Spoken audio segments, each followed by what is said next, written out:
আমার ছেলে মেয়ে 2 জন। কাটায় আমি গ্রাম পুলিশের চাকরি করি। আমি গ্রাম ঘটনাটা কয়েকটা হলো, আমার অপত্রী লোক আমার ভূতের শত্রু আছে। অনেক ভূতেরে কইছি বাবা রে তোমার পাশে শত্রু আছে, বাবা তুমি আজে বাজে মাইছের লোক চললো না, আজে বাজে মাইছের লোক যাইও না।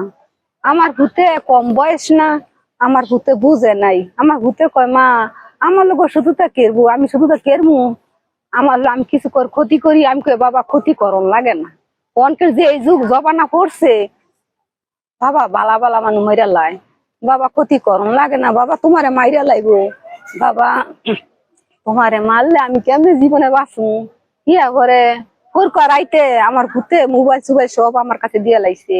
দিয়া কয় মা তোমার মাথাটা শুয়া কই, আমি ভালো হয়ে যাবো, আমি কেউ লগা চলতাম না।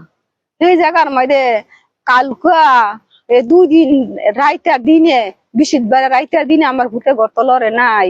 এই কালকা শনিবার গেছে না, কালকে আমার ভূতের ফোন দিছে ফোন দিয়া ডাক লইছে।